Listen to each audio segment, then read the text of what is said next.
Hello, ladies and gentlemen, Deja Vu here, and I am bringing you the 4th day of the StarCraft Heritage League out of Seoul, and this is going to be, the first game is going to be Reach and Anytime, two current Air Force Ace players. The second game is going to be Boxer, the Emperor himself, and Toss Girl. So that should be an interesting little TVT between the old school Boxer and the female Toss Girl, so we'll see how that turns out. And then the last game will be the one that I'm looking most forward to, and that is going to be a revisit of the Holy War. It's going to be Savior versus Nara, so that should be a lot of fun.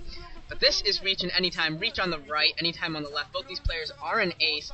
So far, I believe they've played each other 3 times in the past, with Reach winning all 3. But none of those games have occurred in the last 3 years. That's right. The last time they played together, or played against each other, was in 2006. So I'm going to say that none of those statistics really mean anything. So really, this is pretty much a fresh start. 3 years out from their last game. This should be fun. This is Destination, so obviously 12 and 6 are going to be start positions. Let's see who's starting where. It's going to be Reach at the top of the map, and Anytime in the bottom. Anytime is in peach. White, peach, I think, and Reach is in red. So this should be good. This should be a good PvP. Both these players are actually active players, so we could see something of more of a standard normal game that we're used to seeing, since we're not going to have any of those old guys like Kingdom and Nara that haven't really played competitively in a while. So we should be able to see a pretty high quality game here in terms of just standard modern play.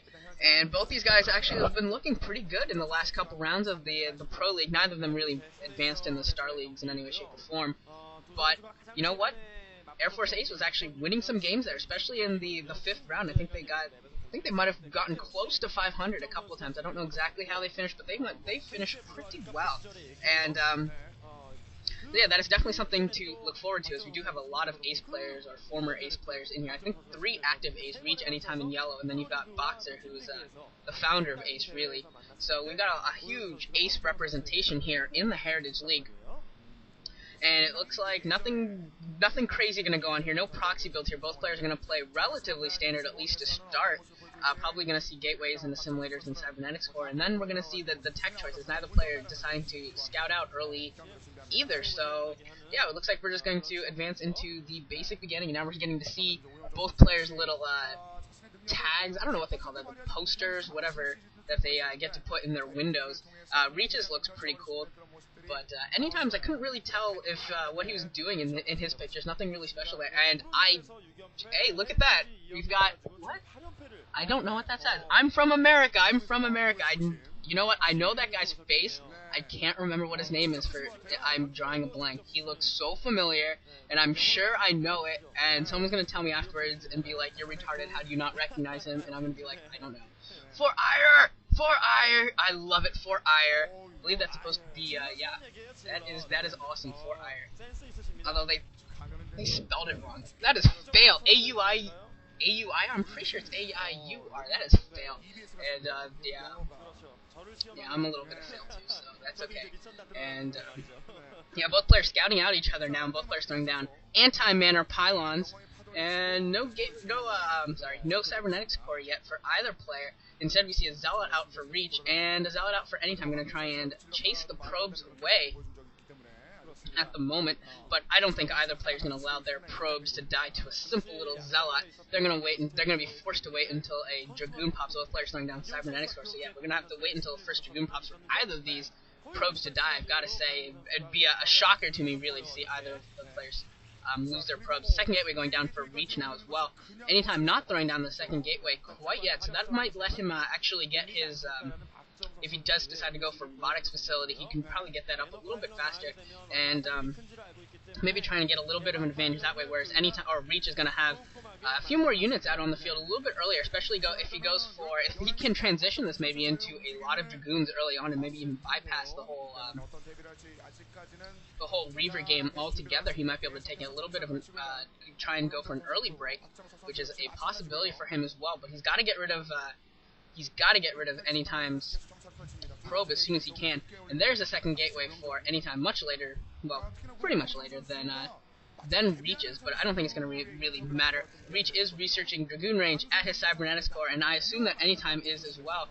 And finally, that probe of Reach and Anytime, both of them being forced to run away as the Dragoons have popped for both players. So now we're going to see what the tech choices are. Both players should be pretty much ready at this point to either throw down Citadels going for DTs or Robotics Facilities either going for Observers or Reavers. This should be coming up any second now, and actually that probe for Reach might have... No, that probe does escape, able to get his way past his own Dragoon in order to survive. And Anytime and Reach, neither player has canceled their Dragoon range either, so we're not going to see anything really fast in terms of a tech choice. Although it is important to note that Reach does have a couple extra units out on the field since he did get those 2 gateways out a little bit earlier. Looking again at the crowd, don't recognize them. I really wish I recognized some more of these people. I think it would be a lot more entertaining, but unfortunately I do not. And it looks like Anytime's actually sending a probe to the top right of the map. We'll see if he decides to throw down some sort of proxy attack there, or maybe try and mine out the minerals. I can't see how he would possibly be able to mine out the minerals without being noticed. And Reach actually sending a Dragoon into that area. Okay, he's not sending a Dragoon all the way to the back, but he did send a Dragoon over to that area. And now here comes Anytime's probe trying... I don't know what it's trying to do. Was it thinking about mining? Was it... Not really sure what he was trying to do with that probe quite yet. There's the Robotics Facility for Reach, and for Anytime, we're not getting to see it quite yet. Instead, we're going to go with the crowd again, and the person that I know and can't... Freaking his name is on the tip of my tongue, but I can't remember his name. And those do not look like very comfortable chairs at all. I'd never really noticed that before, but those just look like basic plastic lawn chairs. That doesn't look at all comfortable. They should get like legit StarCraft stadium seating with like nice cushy pads and everything. And here comes Reach actually looking at Anytime and Reach have both throw down bases. I don't know which one of them threw it down first or anything of that sort. Nor do I know if Anytime's thrown down a Robotics Facility either, but Reach looked like he was getting ready to push in on Anytime and decided to back off at the last minute. And there's Anytime at the minerals. It doesn't look like he's even mining. It just looks like he might be watching. Oh, actually, that Actually, you know what that probe might be doing is watching just in case there are DTs. By having that probe there, he'll be able to see if... since he can't get a scout off, he can see whether or not Reach produces DTs and watch for the shadow, possibly. That might be the point of that probe, in which case, if that is what it is, that is quite genius on Anytime's part, since then he would know that he's got to throw down a Robotics Facility very, very quickly and get to Observers. But since he didn't see it, he knows that he's relatively safe here to expand before getting his Observers out. So I'm going to assume that Anytime got his base out, maybe a little bit earlier than Reach, but it shouldn't be significant. And there's the Citadel Lagoon for Reach as well, so he's going to be going maybe for, we'll see. We'll see whether this is just for speed lots or if he's actually going to go to High Templar or something along those lines, because he does have the Robotics Facility, so he still has the option to go for Reaver Tech. He doesn't have to stay with...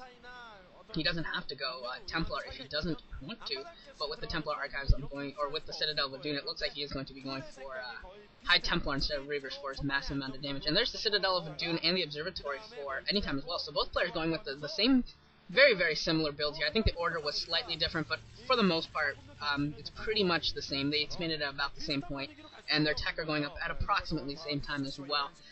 Templar Archives going up for Anytime now, and Reaches is probably starting right now as well. Anytime has not moved out of his natural expansion at all yet. He hasn't even moved really a single unit over his bridges, ceding entire map control to Reach, although Reach hasn't really done anything with it in any way, shape, or form, hasn't really established a cordon around Anytime's natural or anything like that, but he really could if he wanted to. He could make it very, very difficult for Anytime to cross those bridges by positioning his Dragoons around the entrance and just making it really just problematic for Anytime, but choosing not to here. And Anytime might actually be able to pick off this Observer for Reach